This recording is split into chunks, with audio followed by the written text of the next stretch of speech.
45 years ago, at the Cannes Film Festival in May 1974, filmmaker Robert Mulligan, the Academy Award-nominated director of To Kill a Mockingbird, unveiled his latest film, a neo-noir gangster thriller called The Nickel Ride.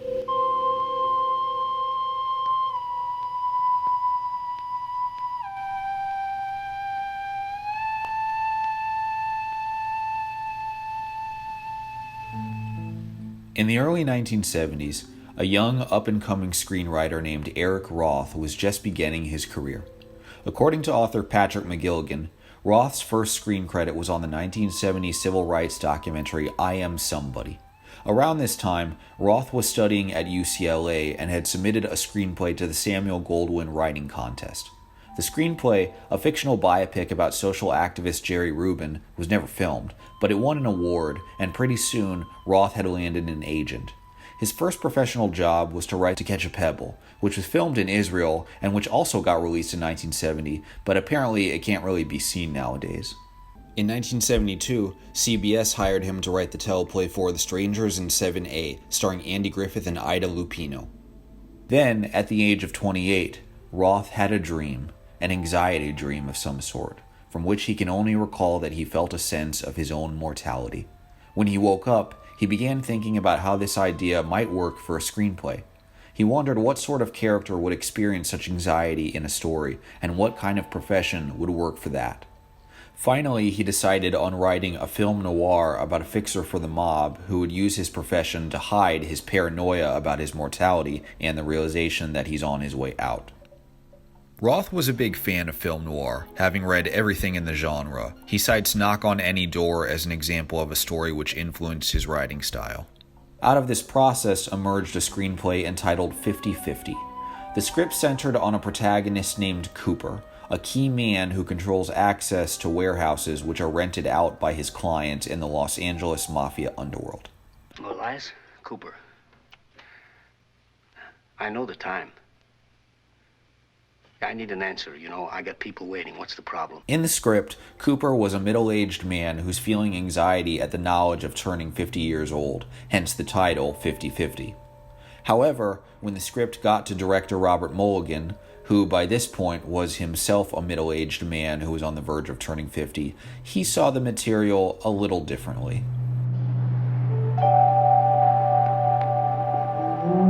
Born in 1925, Robert Mulligan had served in the United States Marine Corps during World War II, made his career as a television director in the 1950s, and stunned audiences around the world with his 1957 directorial feature film debut, Fear Strikes Out, produced by his later longtime producing partner Alan J. Pakula, and which introduced moviegoers everywhere to Mulligan's uncommon talent for directing films with a heightened dramatic intensity.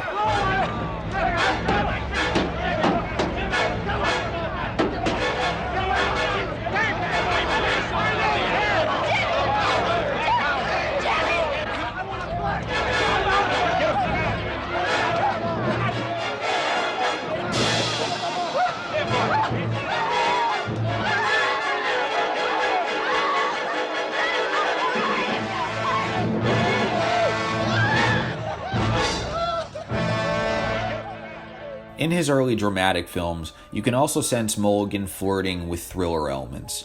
You can see it a little in his 1962 third world epic The Spiral Road, but Mulligan and Alan J. Pakula perfected the style that very same year with their phenomenally successful adaptation of To Kill a Mockingbird, which, aside from being a dramatic powerhouse, introduced moviegoers to another specialty in Mulligan's work, the shadowy figure who pursues the paranoid hero.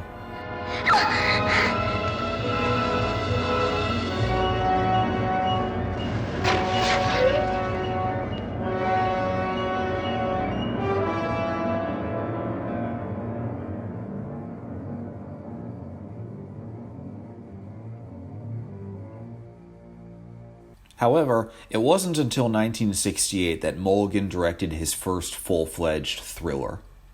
Produced by Alan J. Pakula, and reteaming both men with Mockingbird star Gregory Peck, The Stalking Moon was Mulligan's stab at making a Hitchcockian western, where the hero is pursued at every turn by Salvaje, the ruthless Apache warrior, who rarely ever appears on screen, carries out most of his killings from a distance, and is like a manifestation of evil itself.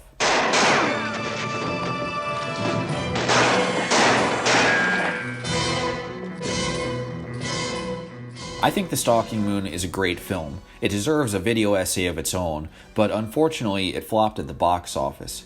To this day, it still has trouble finding an audience. However, Mulligan wasn't finished with the thriller genre. In 1972, he adapted Tom Tryon's immensely disturbing novel The Other into a truly terrifying horror movie. Come on, little brother.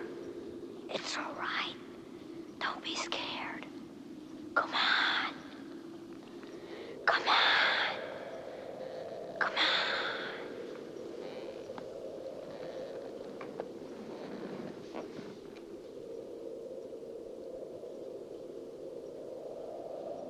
In this film, the good-natured boy Niles is constantly thwarted by his evil twin, Holland, a juvenile, sadistic murderer. In my opinion, The Other is also a great film, and it too warrants its own video essay. But again, like The Stalking Moon, it died at the box office. With both films, Mulligan had proved that he could direct effective suspense stories, but commercially, neither film did any business. After The Other, Mulligan had the opportunity to direct Taxi Driver, and he thought about casting, here's an idea, Jeff Bridges as Travis Bickle.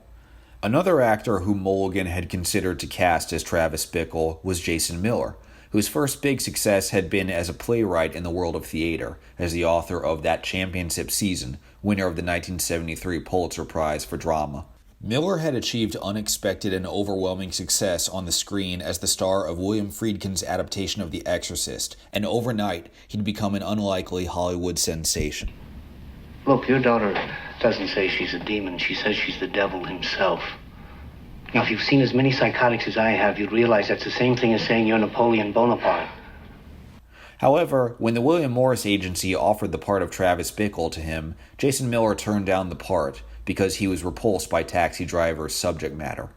And producer Michael Phillips recalls that he just couldn't find financing for Taxi Driver as long as Robert Mulligan was attached as director, so eventually Mulligan dropped out of the project. It was almost as if the film industry was telling Mulligan, we don't want you to direct any more dark, violent movies, go back to directing drama.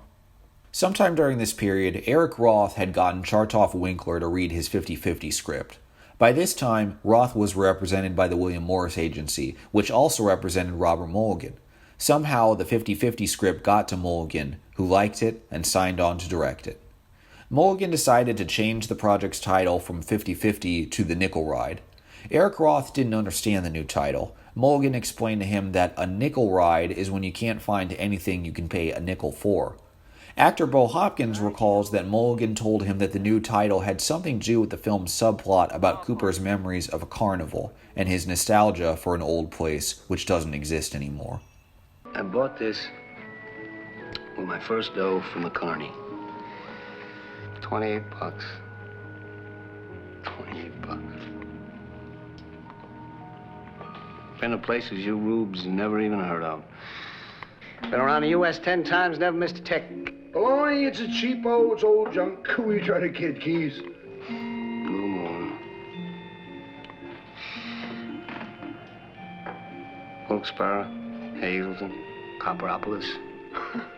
Bingo, Nebraska. Now, in Bingo, Nebraska, it rained for 6 days, and the midway was so muddy that the fat lady almost drowned. What is that? No, that's the truth. I'm not shitting you. She got stuck in the mud. What are you telling us that for? But it's still old junk. This is even more interesting if you take into account that Mulligan's previous film, The Other, had a scene where Niles and Holland frolic through a carnival in their hometown, making you wonder if such scenes struck some sort of personal chord for Mulligan. The Nickel Ride would be distributed by 20th Century Fox, where Mulligan had a good relationship with Alan Ladd Jr., who loved Mulligan's work and thought that it might help bring the studio some awards attention. To make the film, Mulligan enlisted assistance from executive producer David Foster, who owned a production company with his producing partner Lawrence Turman.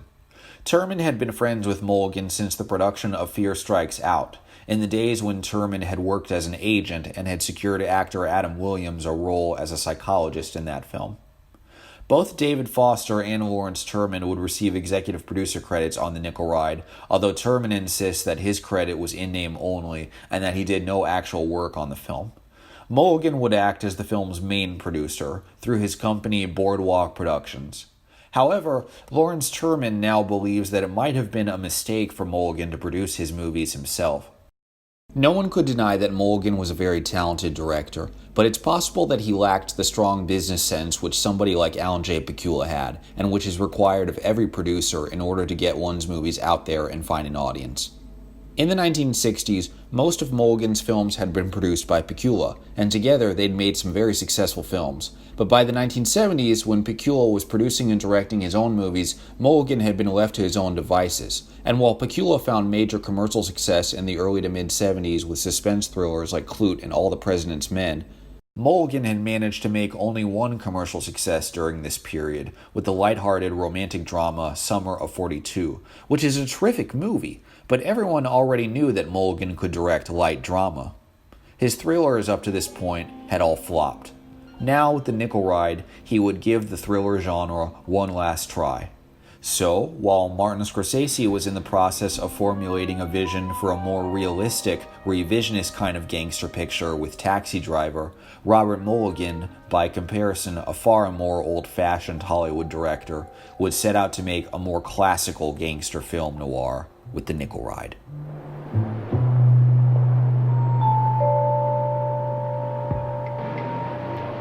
The role of Cooper was initially written to be played by a middle-aged man. George C. Scott was offered the part, and at first he accepted it, but then Scott dropped out of the project. Eric Roth can't remember for sure why Scott dropped out. He says that Scott might have gotten sick, or maybe something else happened. After that, Robert Mulligan offered the part of Cooper to Jason Miller, who was only in his mid-30s and therefore much younger than the part called for. Eric Roth was confused by this casting choice since he'd written the script specifically as a story about an anxious middle-aged man who's about to turn 50 and fears his own mortality.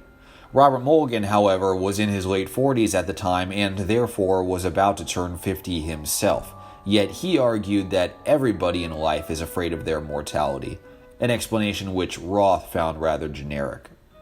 Jason Miller accepted the role of Cooper mainly because he wanted to work with Robert Mulligan, and it turned out that the two men had a lot in common. Both of them were from New York. Both of them were Irish Catholics.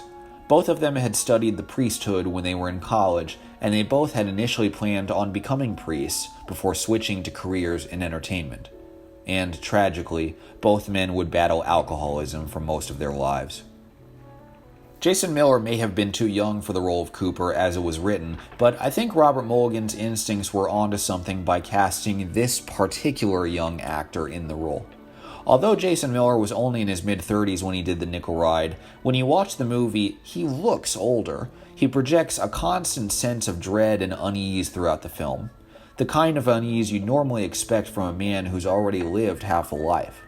To quote film scholar Peter Tongitt, Miller's relative youth, he turned 35 in 1974, gives his character an altogether sadder dimension than if George C. Scott, who was 12 years older than Miller, had played the part. To lie awake at night at 47 is pathetic, but at 35 it is tragic. However, Jason Miller's ex-wife, Susan Bernard, now believes that it was a mistake for Miller to turn down Taxi Driver and choose The Nickel Ride instead. She felt that Taxi Driver would have been more beneficial for Miller's career, and that The Nickel Ride just didn't have a high enough profile. Linda Haynes began her acting career in the late 60s, perhaps becoming most noticed after her salad fight scene with Pam Grier in Jack Hill's Coffee. Oh, Meg, you don't have any salad.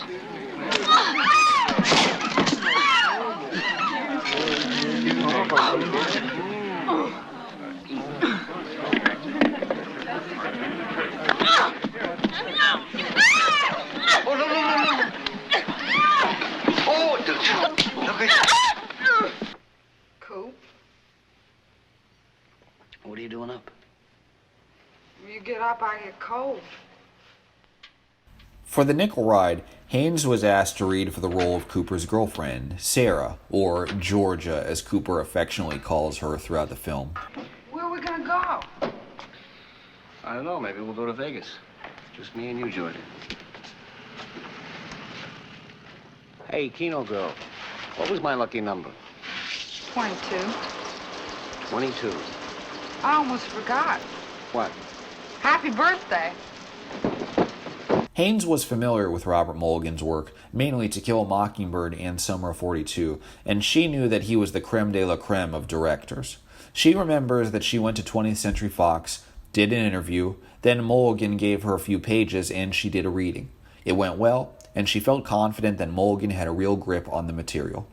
She got the part. After she read the script, Haynes understood the kind of character that Sarah was, a woman who loves her man but is totally flustered by his lifestyle and angered that he constantly shuts her out and never fills her in on what's happening around them. Would you tell me what's wrong? Nothing's wrong. It's the business. It's crazy. I'll be right back. I'll go with you. I don't want to stay here by myself. I said I'll be right back. No, I want to know what they want. Well, answer me. Would you answer me? Tell me what they want. Come on, you can't just drive off. Talk to me, Coop. All right, I won't go. Haynes was primarily concerned with making Sarah feel real. Growing up, Haynes' first language had been Swedish, so it was a challenge for her when Mulligan said that he wanted her to speak with a southern accent and a drawl. Give him a little shimmy. Come on, hit him with a shimmy. Like your French Aunt Mimi. Give him a little shake. Shake it till I break it. A little bump. You see this? All right, that's it. There's plenty more where that came from. How much? How much, he asked. How much you got? 2 bits. 2 bits, he's a stiff.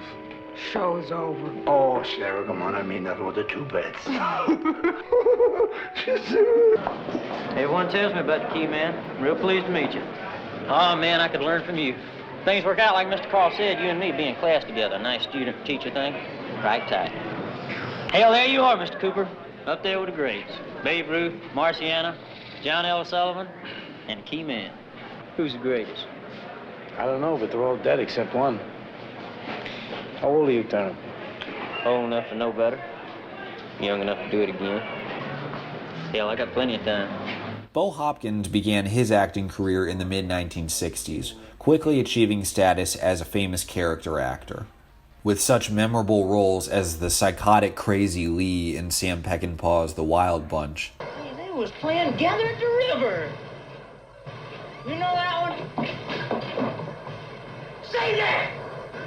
Shall we gather at the river when bright angels beam kept dry? As a ruthless cowboy in Dick Richards' The Culpeper Cattle Company.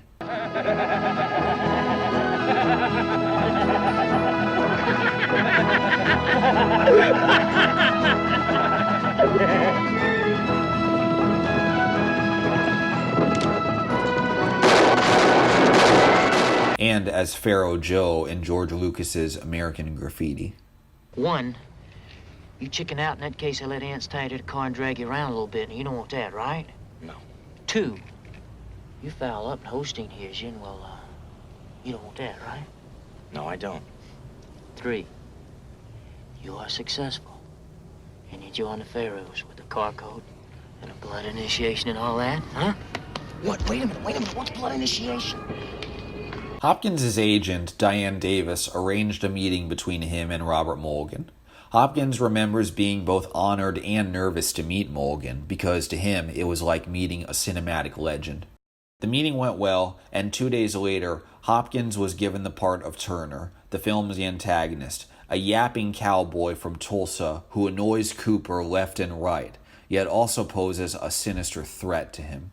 As Peter Tonget puts it, Turner is the personification of Cooper's dread, because Cooper feels that Turner has been recruited by the mob either to replace him or to kill him. On the surface, Turner comes across as a cocky kid, but his overly cheerful facade conceals what he really is, a stalking killer. The people say, look, check the block. I say, what for? I know Cooper, I know the area, that's all I need to know. What have I got to see? A lot of the years Cooper says something, it goes, period. Right, Cooper? You asking to tell him? I'm telling. They don't want to hear nothing. You can't talk anymore. All they want is yes, no, right away. The late John Hillerman was cast as Cooper's slick superior, Carl. Hillerman began his career in the early 1970s, having played many character parts, including Yale Burton in Roman Polanski's Chinatown. Mr. Giddis, that's an outrageous accusation. In The Nickel Ride, the character of Carl keeps a close, suspicious eye on Cooper's agonizing attempts to secure a whole block of warehouses for the mob. How'd you get in here? This isn't a hotel. Carl, give me a key. Next time, wait in the hall. All right. Put the key on the desk. Jeez, what are you running? Some kind of bunny club here? Actor Richard Evans began his career in the late 1950s and had starred in Richard Rush's 1960 B-movie Too Soon to Love, where he and Jack Nicholson played young whippersnappers duking it out over a girl at a drive-in. Don't you ever brush your teeth?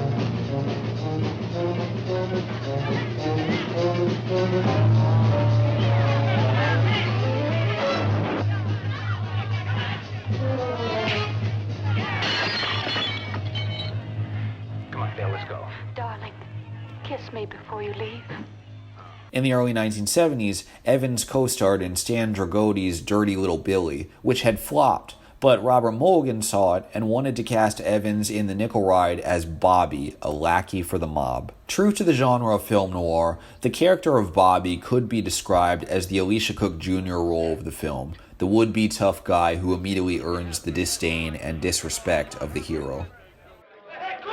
All right, you want cake? Come together.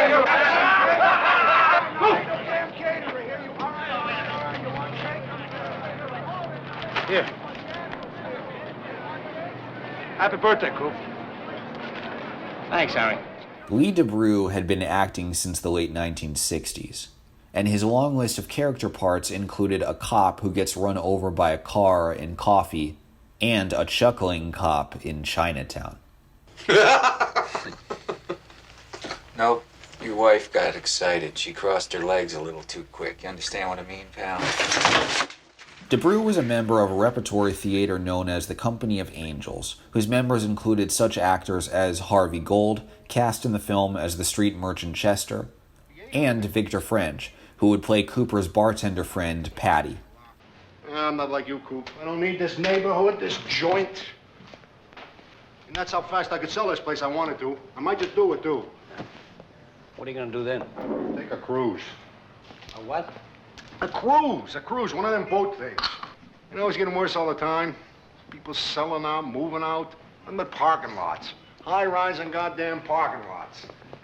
Victor French had previously been cast by Robert Mulligan as the ill-fated Mr. Angelini in The Other. I'm sorry, boy. I'm so sorry.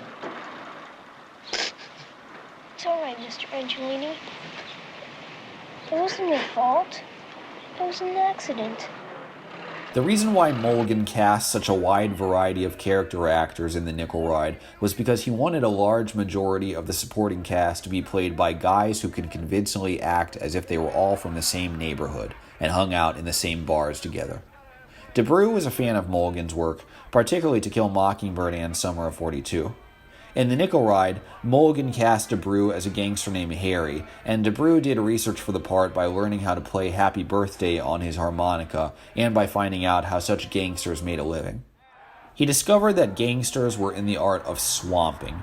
Their job was to unload the produce trucks and hide illegal goods in the warehouses. Like Bo Hopkins, DeBrew was also represented by Diane Davis, and he recalls that she had no idea who Robert Mulligan was, nor was she sure that she wanted Bo Hopkins to even be in the nickel ride. DeBrew, however, did know who Mulligan was, and he felt impressed to actually be working with him.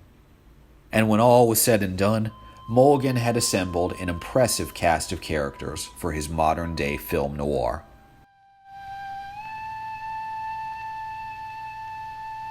Production designer Lawrence G. Paull had been working in Hollywood since the early 1970s when he was approached to be the art director for The Nickel Ride. Unit production manager Frank Bauer brought him in to meet Robert Mulligan, and the two of them hit it off rather well. Mulligan's production designer on Summer of 42 and the other had been Albert Brenner, and Lawrence Paull had once been mentored by Brenner. When Brenner became unavailable for The Nickel Ride, he recommended Paull's services to Mulligan. Paull recalls that Mulligan wanted The Nickel Ride to look like what you normally see around Los Angeles every day, and that it not look like typical Hollywood garbage. Much of the film's first half would be shot live, on location, in downtown LA, utilizing such locations as MacArthur Park, Olympic Auditorium, Union Station, the pool and locker room of the Los Angeles Athletic Club, an East Side railroad yard, and various street sites. But one thing that was going to be an actual set was Cooper's apartment. The second set would be the office where he worked, which became a revamp of the apartment. As American Cinematographer magazine reported, the set was constructed inside the unoccupied Hotel Rosslyn at 5th and Main Streets in downtown LA. The utilitarian apartment was situated in the lobby, completely roofed over with an impressive stained glass skylight. With its lofty and generous proportions, it served ably as a practical soundstage. The film's second half, in which Cooper and Sarah take a vacation to a cabin by the lake, would be shot at secluded Cedar Lake near Big Bear Lake, California. Another scene in the film's second half was shot at a Lake Arrowhead lodge. Then there was the question as to who would shoot the film. Lawrence Paull was friends with Jordan Cronenweth, a cinematographer who had worked as a cameraman since the early 1960s and who, up to this point, had shot films for such noteworthy directors as Robert Altman, Billy Wilder, and Frank Perry. Lawrence Paull knew Cronenweth because his neighbors were friends with him. He remembers that he first met Cronenweth somewhere in Sepulveda. Robert Mulligan typically hired Robert Surtees to shoot his films during this period, but for some reason Surtees wasn't hired to shoot The Nickel Ride, so when Mulligan needed a cinematographer, Lawrence Paull says that he's the one who recommended Cronenweth to Mulligan. Cronenweth often used a technique called flashing, which is when you pre-expose the film to light, which is safe as long as it's exposed in the lab. Robert Mulligan was fascinated by this process and had many discussions with Cronenweth about the kinds of chemicals used for flashing. Asked by American Cinematographer magazine what his visual style for the film would be, Cronenweth replied, "I've tried to achieve a very rich, contrasty type of photography, using mainly soft light." He acknowledged the difficulties of this approach, but stated, "It's a matter of controlling the soft light. More accurately defined, soft light is a form of area lighting. This gives the director a tremendous amount of freedom, particularly if he wants to do an improvisational type of scene. The actors are free to go almost anywhere in the set. We used to work with marks, and each mark had its own key light or cross light. If the actor didn't sometimes hit the mark exactly, he might be out of the light. If you use a more general type of light, rather than specific units, and control the light, you can achieve richness and still allow the actors the flexibility of moving around the set." Since The Nickel Ride would mainly be shot on location, a production secretary would need to be hired to operate through a makeshift office in a hotel room. Patsy Broomfield was a Texas native who had moved to LA to find work as a receptionist. She hadn't seen very many movies and had never dreamt of going into the film industry, but she'd found temporary work at, among other places, American International Pictures. There, she met the wife of actor Warren Oates, who in turn knew the secretary of the president of business affairs at Fox. And when Broomfield got herself into a meeting at Fox, she stated that she wanted to work in production. She then met Frank Bauer, who told her that he was starting work on a movie in Big Bear, which prompted the business affairs guy to ask Broomfield if she wanted to go to Big Bear too, and that's how she was hired as the production secretary for the Nickel Ride. However, Broomfield did not receive on-screen credit for her work on the film.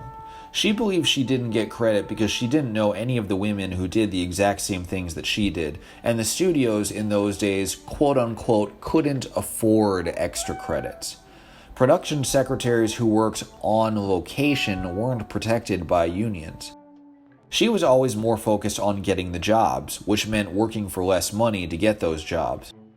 Taking into account what she had to do, however, there's no doubt that Patsy Broomfield's services were crucial to the production of the Nickel Ride, since it was her job to make sure that everyone had a hotel room, a Perrier, a special drink, to make sure that everybody was getting picked up from the airport, and so on. The second assistant director on the Nickel Ride would be Jerry Grandy, who had gone through the DGA training program and worked at Fox a lot as a trainee. Grandy says that he'd been recommended for the Nickel Ride either by transportation captain Craig Pinkard or by another prominent assistant director, Michael Daves, who wasn't able to work on the film. Grandy had first become aware of Robert Mulligan's work because there'd been a DGA screening of Summer 42, and as second AD on the Nickel Ride, Grandy's job was to make sure that everybody was there when they were supposed to be there. He was often detailed to be with the transportation person who was picking up Jason Miller and Linda Haynes. To get the security for the scenes set at the Hotel Rosalind, the crew hired a guy off the street named Cliff to keep winos from coming into the hotel during shooting. Another person they hired was a character named Chino Fats Williams, who always hilariously mispronounced Jerry Grandy's name as Jerry Grady, and who later had a career in movies as a character actor. Before production began, Robert Mulligan threw a party for the whole cast and crew. He made sure that everyone had a good time and that the party ended at a particular time. As the party was ending, Mulligan gave a pep talk about his expectations as producer and director. The crew did location work at Lake Arrowhead, took over the hotel, then went up over the weekend prior to get settled in and start production the following Monday.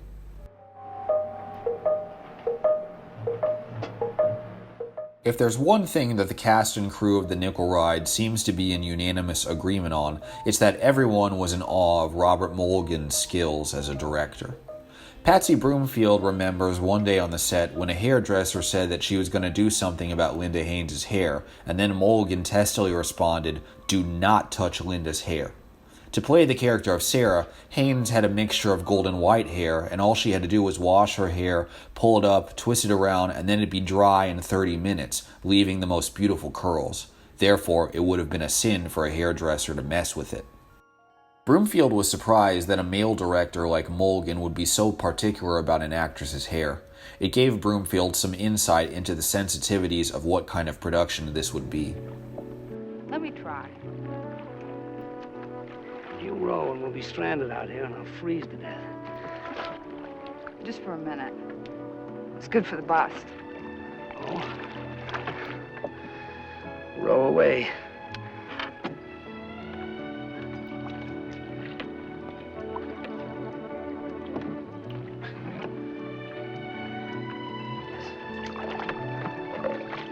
Unbelievable. Yeah, they're wet.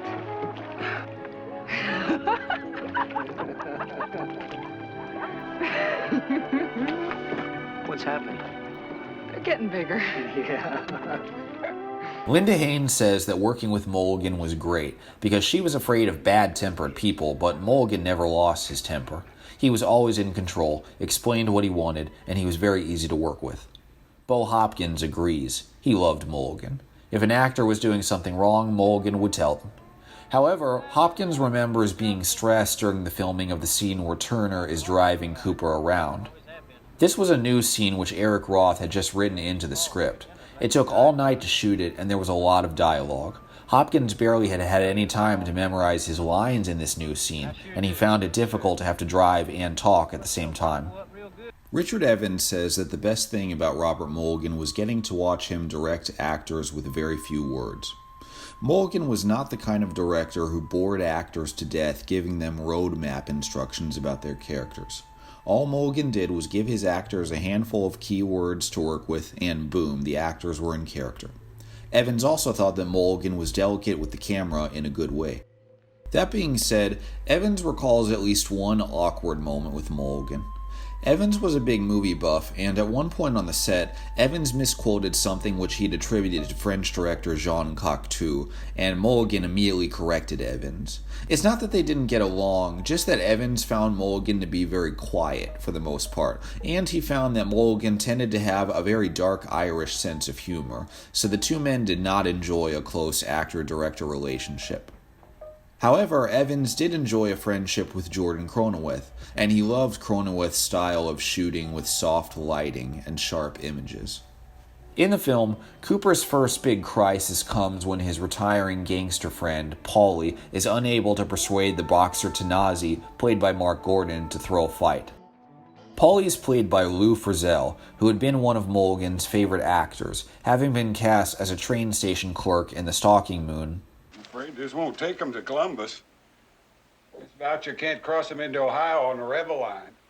And there'd be a change in Kansas City to the Rebel line. As the puzzled drugstore owner in Summer of 42. How about some rubbers?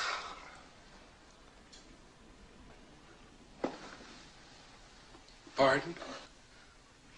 I understand that you carry them. Carry what? Oh, come on, you know what. Contraceptives.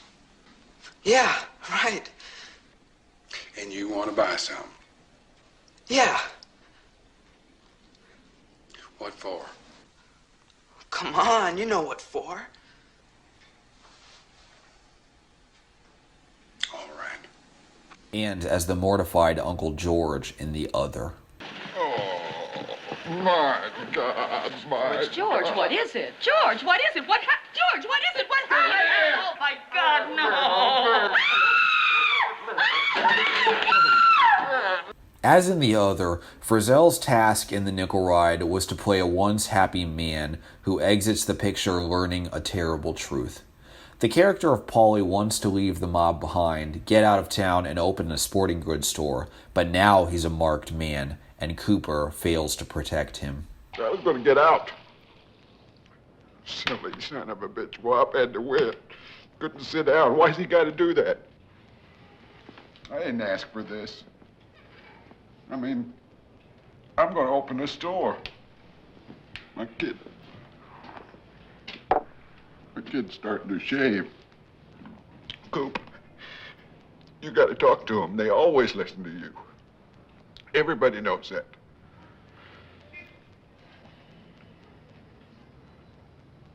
Paull is ultimately whacked by Bobby, who pays a heavy price when Cooper finds out. Good night, Paulie. Richard Evans says that in the fight scene between him and Jason Miller in the elevator, Miller was concerned that he might hurt Evans, but Evans knew that he wouldn't hurt him. The scene was shot in one take on each cut. The fight scene between Miller and Linda Haynes was also carefully rehearsed. It wasn't real. Nobody got hurt or socked in the face by accident, and somehow it worked. The most famous set piece in the film is Cooper's brutal nightmare sequence, in which he imagines Turner invading the cabin at a moment of peace and privacy. Happy Sunday. Hope you didn't mind me walking in, but after business talk, I want to do some hunting. Wait a minute. No trouble. Just the answer on the block. No trouble. Game's over. Outside. Wait a minute. I'm down on my knees. Please, Mr. Cooper, don't kill me. Please, Mr. Cooper, don't kill me. Please, Mr. Cooper, please. Good! Sally, get back! Get in the house! He's here! Come on, get inside! Get inside! Linda Haynes was rigged with squibs underneath her dress, and then the squibs exploded to create the illusion of a bloody wound. Then Cooper, trying to revive Sarah, screams her name into her ear. As Peter Tonget writes, is as if Cooper feels that Sarah's soul is receding inside her head, and he must yell louder and louder for her to hear him. Sarah. Sarah, can you hear me? Sarah! You keep breathing, but I get someone. According to Eric Roth, Martin Scorsese is a fan of the nickel ride, particularly because this dream sequence made an impression on him. But what makes The Nickel Ride such a sad film, not unlike most of the films which Eric Roth has written, is that it's a tragedy about a man who makes the ultimate sacrifice. Knowing that Sarah will never be safe as long as she's with him in California, Cooper sends Sarah to Las Vegas, telling her that he'll join her later. I love you, Coop. Come on, I hate goodbyes. I'll see you tonight. Hold me for a second.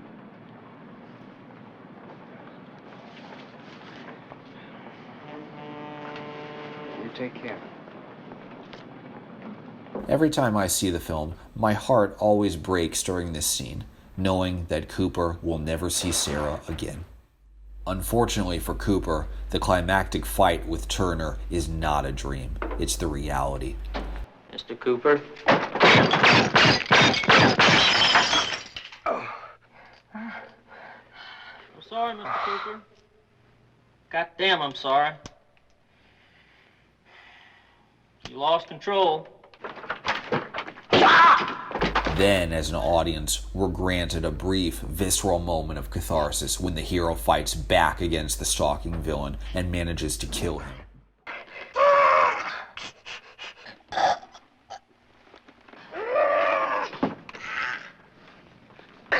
Bo Hopkins' sounds of guttural terror as Jason Miller chokes the life out of him are so disturbing that I really think this is one of the greatest strangulation scenes ever filmed in a movie. Fortunately, no one actually got hurt. Hopkins credits Robert Mulligan for doing a good job making it work. Still, Hopkins acknowledges that it was a tough scene to shoot, and it was a tough movie to do. When the Nickel Ride eventually wrapped principal photography, Robert Mulligan apparently wasn't satisfied with the way the movie was coming together. He wanted to go back and shoot pickups, and this really worried the executives at 20th Century Fox. For instance, Mulligan felt that the movie needed a different beginning. So he had Eric Roth write a new scene in which the character of Harry attempts to protect Cooper's warehouse from a pushy and impatient white-suited gangster. Lee DeBrew recalls that a fellow cast member of his from the movie The Klansman was supposed to play the part of the white-suited thug, but on the day of filming, the actor got sick and couldn't be there, so Robert Mulligan called Lee DeBrew early in the morning in a state of panic. Mulligan needed an actor fast, so DeBrew suggested Anthony Carbone, a friend of his from the world of theater, and who had once even directed DeBrew in a play. DeBrew did his own stunts in this scene. That really is him getting violently pushed against those boxes. But DeBrew says that he didn't get hurt because one of his skills as an actor was to depend on his own athleticism. DeBrew wittily comments that the filming of the scene was, quote-unquote, a great stroking of my ego. Inexplicably, however, Anthony Carbone did not get credited for his part. The Nickel Ride would be edited by Nick Brown, who had started out working for Mulligan as an assistant editor on The Stalking Moon, then graduated to co-editor on The Other. Brown comments that The Nickel Ride isn't his favorite of the movies he's edited, but he says that the key to appreciating the film is to pay attention. It's one of those films where everyone is always talking so fast that if you let your attention slip, you might lose track of the plot, which is why the film, I believe, warrants repeated viewings. The music for The Nickel Ride would be composed by Dave Grusin, who had previously worked with Lawrence Turman on The Graduate and with Robert Mulligan on Mulligan's 1971 film adaptation of Thomas Rogers' jaded hippie novel, The Pursuit of Happiness. Grusin's music is kept to a bare minimum in The Nickel Ride, but when you listen to it, you can tell that it accurately conveys that sense of slow, creeping dread which Cooper feels throughout the film.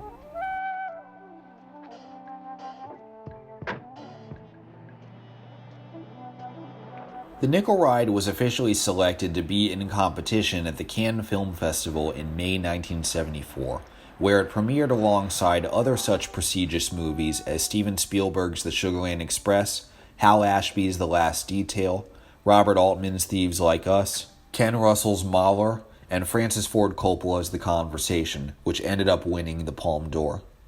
Before the festival took place, Susan Bernard traveled with Jason Miller to London, where a production of that championship season was playing. Susan's father, photographer Bruno Bernard, was shooting in Palma de Majorca, Spain at the time, and he wanted to come over to London and visit his daughter while she was there. Susan at first told her father that she and Miller couldn't stay in London because they were going to Cannes, but then, taking into account that she'd already been to the Academy Awards when Miller was nominated there for The Exorcist, she ultimately decided to stay in London, visit her father, and let Miller attend Cannes on his own. Susan says that Jason Miller was disappointed with the reception which The Nickel Ride received at Cannes. On the other hand, Robert Mulligan's wife, Sandy Mulligan, remembers the film being very well received at Cannes, and that Mulligan and Miller both represented the film there. Whatever the film's reception may have been at Cannes, Mulligan ultimately decided to go back into the editing room and change the film before its general release. This meant cutting an entire character out of the movie. In the script, Cooper had a younger brother who felt betrayed by him, and these scenes had been shot, with actor Brendan Burns playing the part, while actress Jean Lang was cast in the role of Burns' wife. Among the scenes filmed with them included a lunch break at a railroad, a dinner scene, a hangout scene at the beach, a beach swimming race, and a scene where Cooper is confronted by his brother, who, like Sarah, also wants to find out what's going on. However, Mulligan decided to cut all of Burns' scenes out of the movie. He didn't even tell Burns about this, so when Burns and his family went to see the movie, they were shocked to realize that Burns was no longer in it. However, Burns' father, Bart Burns, did make the final cut, since he had been cast in the important role of Elias, the timid gangster who keeps blowing off Cooper's repeated attempts to buy the block of warehouses from him. Coop, it just didn't work out. Christ knows I wanted it to work out. Susan Bernard remembers that executive producer David Foster attempted to promote the Nickel Ride by inviting the press to places where Miller and Bernard were hanging out in public, and she comments, "That's a side of him." Unfortunately, when the Nickel Ride was finally put into general release in January 1975, it completely flew under the radar at the box office. Susan Bernard says somebody even claimed to her that maybe executives at Fox had intentionally killed the movie because they had no faith in it doing any business. According to Brendan Burns, there was word that Elmo Williams, who was the head of production at Fox at the time, was not fond of the picture, allegedly quoted as saying, "That's not a movie," after he viewed a post-Cannes screening. As for what people actually thought of the film, Linda Haynes, Patsy Broomfield, and Lawrence Turman all admit that they had trouble understanding it. Linda Haynes specifically comments that she liked the moviness of it, but that she was confused by the story, and she didn't understand what Cooper's line of work was, which, of course, was how her own character felt about Cooper as well. Well, say something. Just answer me. What do they want? I told you it's the business. Oh, business, business, business. It ain't just the business. You come on now, you lie down, you get some rest. Oh, yeah, you sure. Tuck me in. Tuck me in and put a pillow into my head and kiss me goodnight. It's enough, Georgia. Sarah! I'm Sarah. I'm 30 years old. I'm not a child. Coop, tell me what's happening. Richard Evans wanted to like the film and says that he liked maybe 75% of it, but he didn't like the editing and the opening scenes of Cooper lying awake in bed in the morning while repeatedly thinking about the block downtown.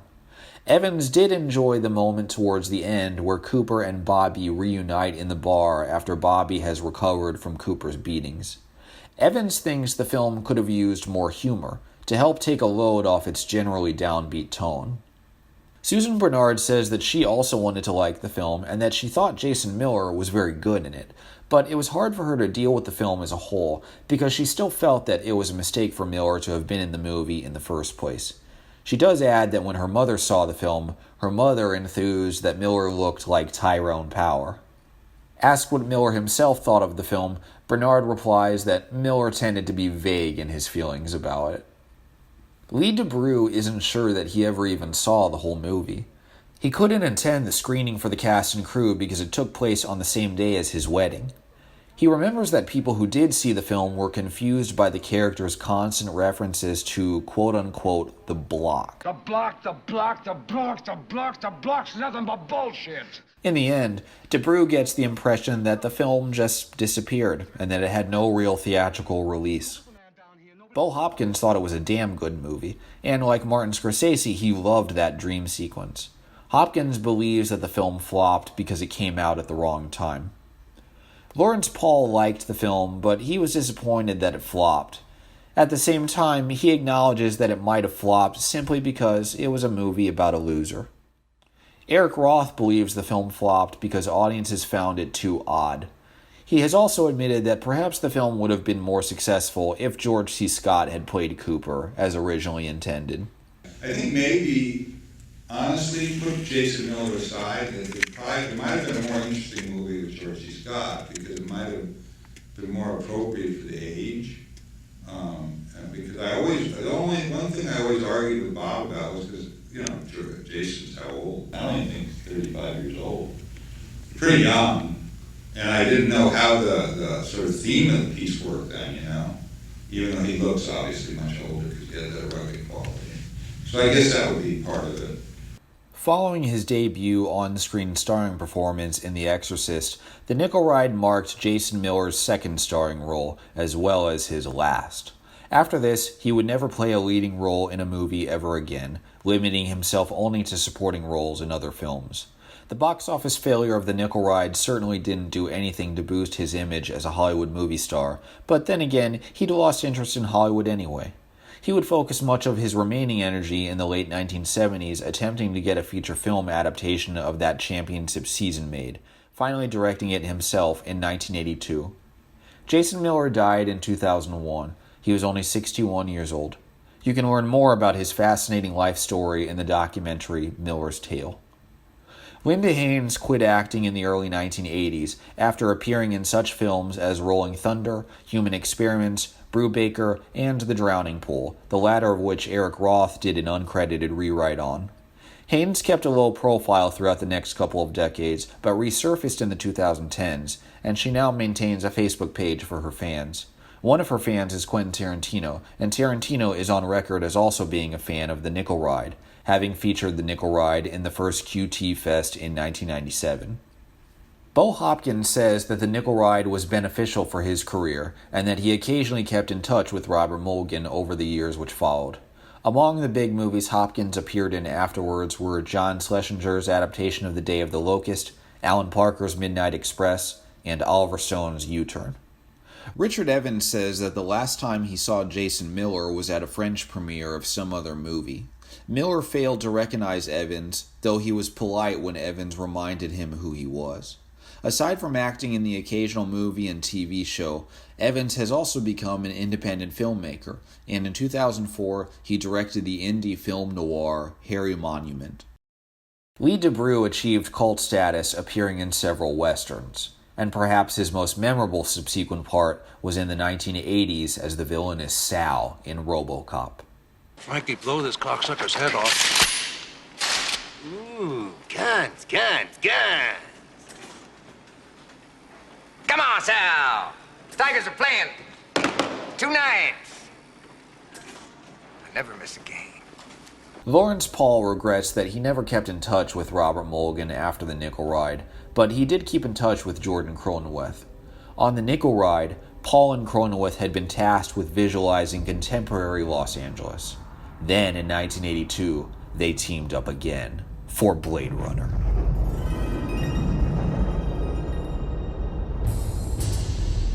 This time, their task was to visualize what LA might look like in the dark, distant future, and Paull received an Academy Award nomination for his production design work on the film. Paull would go on to work as the production designer on other such films as Romancing the Stone, Back to the Future, and Predator 2. By the 1980s, Jordan Cronenweth's health was in decline due to Parkinson's disease, but this did not detract from his astonishing photographic capabilities. Aside from shooting Blade Runner for Ridley Scott, other films which Cronenweth shot after The Nickel Ride included John Flynn's Rolling Thunder, Ken Russell's Altered States, Ivan Passer's Cutter's Way, Norman Jewison's best friends, and Jonathan Demme stopped making sense, and he received an Academy Award nomination for shooting Francis Ford Coppola's Peggy Sue Got Married. Jordan Cronenweth died in 1996, but his son, Jeff Cronenweth, has become a first-class DP in his own right. Jerry Grandy says that he never saw the finished film of The Nickel Ride, but a decade and a half later, he did get to work with Robert Mulligan again on the movie The Man in the Moon. Mulligan had forgotten that Grandy had worked on The Nickel Ride, and by this point, Grandy was more interested in being involved in productions from beginning to end, a certain type of assistant directing which he'd witnessed in Japan.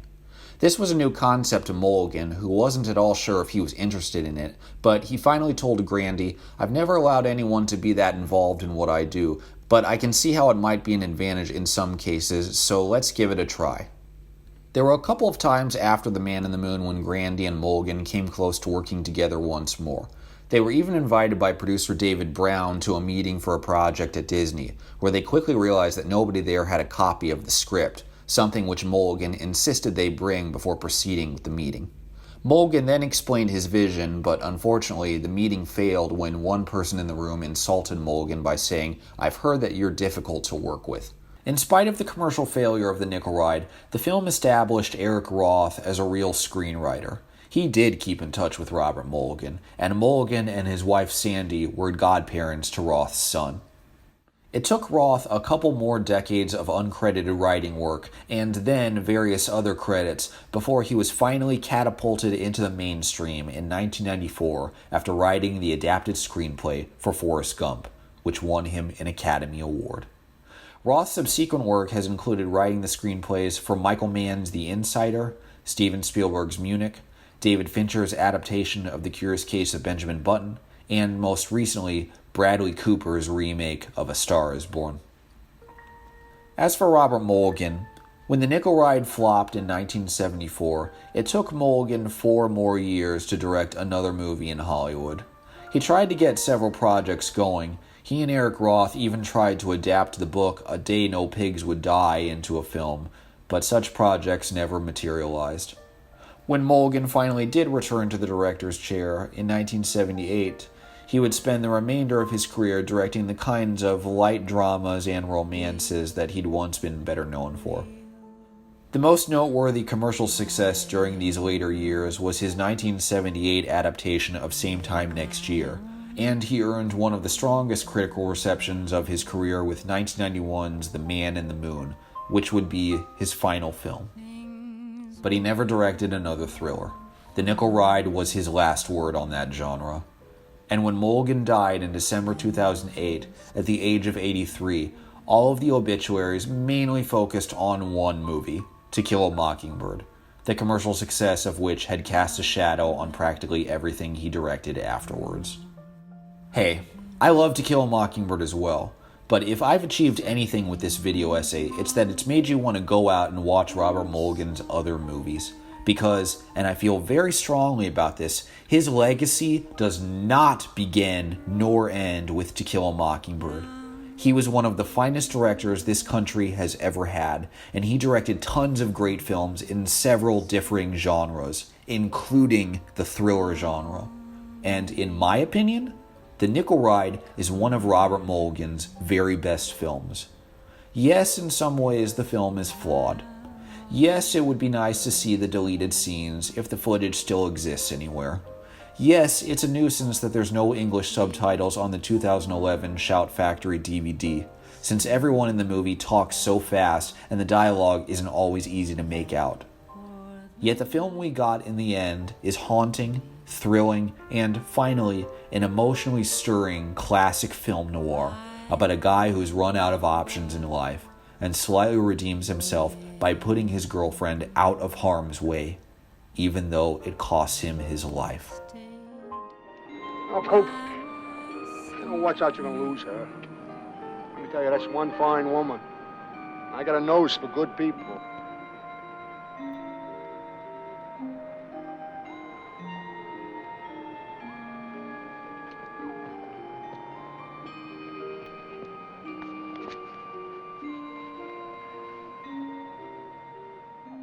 To quote Peter Tongut, you can hear a pin drop in The Nickel Ride. But it isn't a pin. It's a set of keys.